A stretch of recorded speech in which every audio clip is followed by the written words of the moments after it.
Bjornling's gathering, a land where the world itself seems to hold its breath.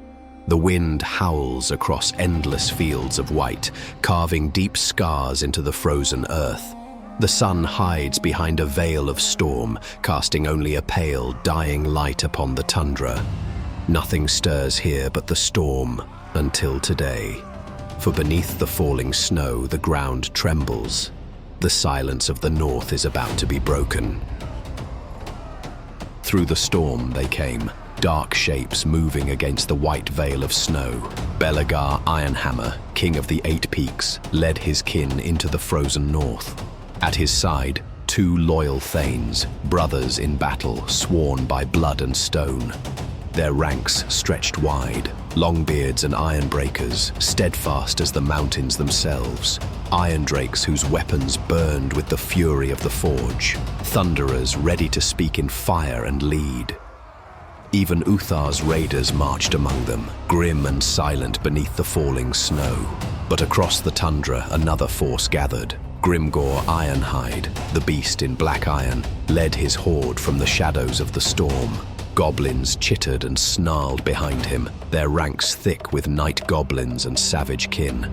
Orc boys pounded their chests, chariots of boar and bone carved ruts through the ice, and at the head of the chaos rode Moghrub's marauders, hungry for slaughter. The horn sounded, a low, thunderous cry that cut through the blizzard like the roar of the gods. Across the white expanse, two tides surged toward one another. From the Dawi lines came the bark of thunder and flame.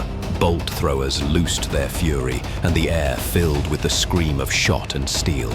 Yet still the Greenskins came, their howls rising like a storm of madness. Squig hoppers burst from the flanks, bounding through smoke and snow, their riders shrieking with savage joy.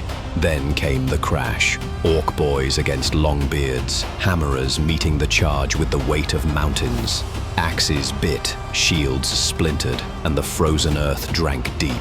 In that moment, Bjornling's gathering ceased to be a wasteland. It became a forge, and blood its fire. The storm became fire. The Irondrakes advanced through smoke and snow, their weapons screaming with molten fury. Jets of flame tore through the ranks of the Black Orcs, searing flesh and steel alike. Dwarf and Greenskin both consumed in the same inferno. The air shimmered with sorcery. Strange runes blazing upon the frost, warping the light itself. The ground shook as the boar chariots of the orcs slammed into the Dawi flank, tusks and iron cleaving through shield and bone. Still, the dwarves held, through fire, through fury. Their line bent but did not break, for they were the sons of stone, and this field of death was their forge.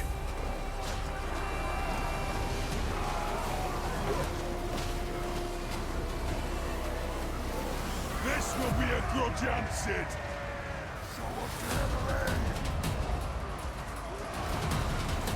Behold and mountain! One of shall breathe this day!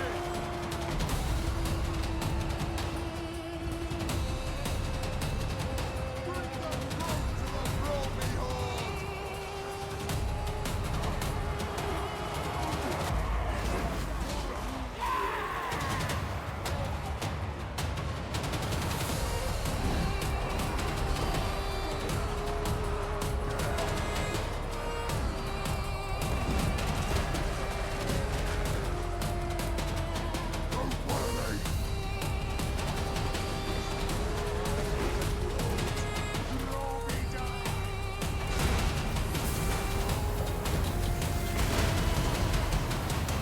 In a last bid to crack the Dawi heart, the warlord raised the horn. Its bellow rolled across the snow, and the green tide hurled itself at the Longbeards, iron cliffs of beard and oath. Shields locked, axes fell. The line groaned like a glacier, but it did not give. Then the right flank woke, a dwarven regiment cutting through the storm, frost-bright and relentless. The ogres saw it and their courage soured. Panic took them. They wheeled and thundered away, trampling goblins in their haste.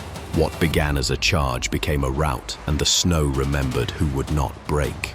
Uthar's raiders loosed their volleys, axes spinning through the air, each throw finding its mark. Beside them, the flame cannons thundered, belching fire and smoke upon the writhing mass of orcs and goblins. The greenskins wavered. The ogres, shamed and furious, had returned. And beyond them, a new shadow moved. Another line of orc cavalry forming in grim silence, ready to charge once again into the jaws of death.